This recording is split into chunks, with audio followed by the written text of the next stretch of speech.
Mga Naitay Kapuso ngayong hapon, maganda rin ang ating kwentuhan dahil makakasama ho natin ang kauna-unahang champion ng The Clash. Naitay Kapuso, please welcome Golden Cañedo!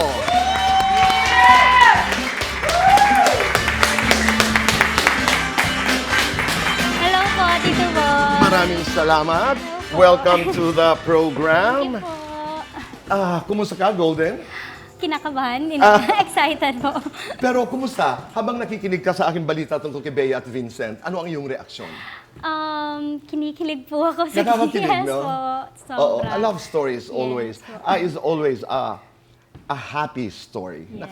Nakakatuwa. No? Nakakatuwa, sobra. So, okay, you were the first grand champion ng The Clash. What was that winning song? Dalawa po yung kinanta ko noon, pero po yung tumatak sa, at nag-single po ako is yung Ngayon by Basil Valdez. Yung ngayon, Yes, po. beautiful song. Take me back to that moment. Nung nalaman mo na ikaw ang nanalo, ano ang naglaro sa isipan mo? Hindi ko po ini-expect. Wala pa pong pumapasok sa utak ko na ganun po yung mangyayari na mananalo po ako sa lahat po ng pinagdaanan ko. Lalo na po, 64 clashers po kami ang talagang lumalaban po. Umiyak ka? Yes po. Opo, umiyak po ako pero at the same time, parang overwhelmed po sa akin lahat. Hindi napaprocess sa utak ko na nanalo ako, Golden Cañedo, yun po. At ang dami na nang nangyari. Isa dun sa mga nangyari ay ikinukumpara ka kay Sarah Geronimo. Opo, Ano ang iyong reaksyon? Masaya po ako dahil madami pong nagsasabi sa akin na kamukha ko daw po si Miss Sarah G. And sobrang grateful po ako dahil nung kabataan niya po up until now, nanonood po ako ni Miss Sarah G. At talagang hinahangaan ko din po Have siya. you met her?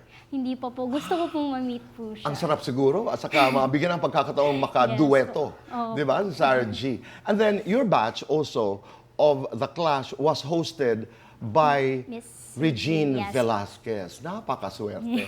Kung meron kang, siyempre you had interactions, you had moments when you guys would talk to each other. Kung meron kang isang natutunan mula kay Regine Velasquez, ano yun?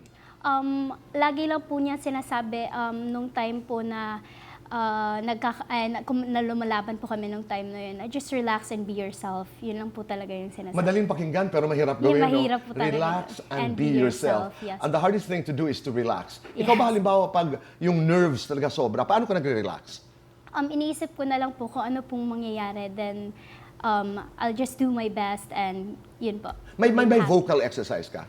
Yung or may mga ganon? Actually po, lumaki po ako na wala talagang vocal coach. Wala po talagang nag-guide sa akin kung ano po yung talagang proper, ganito po.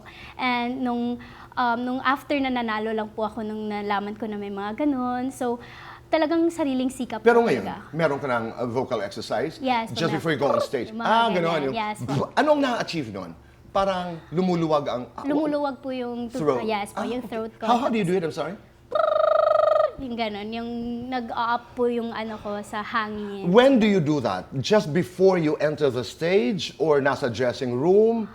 Pag gumigising po ako, yes po, gumigising ako kasi doon ko po malalaman kung talagang nasa condition po yung bosses. Malamig na tubig, bawal o Hindi okay po lang? ako umiinom ng malamig. Hindi na ka tubig. Yes po, umiinom. pero, Ano pang mga bawal?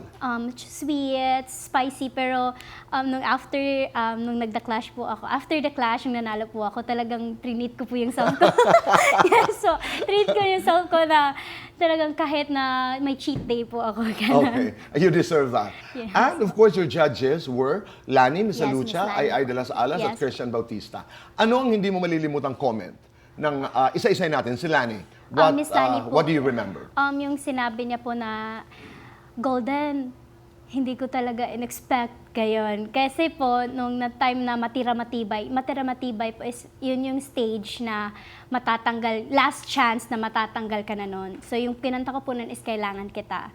So at that moment po, talagang binigay ko yung lahat ko. Binigay ko yung best ko, hindi ako parang naglalaro lang, gano'n. Okay. Si Ay, anong sinabi sa'yo? Chukpak! Gano'n. Yupak! Yan, Na ang ibig sabihin ay, pag ginanong ka ni Ay, nagustuhan ka niya. yung talagang binigay ko daw talaga yung best ko na parang parang hindi po talaga nila Okay. in-expect yun. Again, paano nga niya? Yung, chupak! Ganon! Yeah, Okay. so, Si Christian, anong hindi mo malilimutan? that, ano po, kalma lang po kasi siya eh. Talagang sabi niya sa akin na talagang nakita niya daw yung dedication ko po nung time na yun. Napakabait naman. Yes.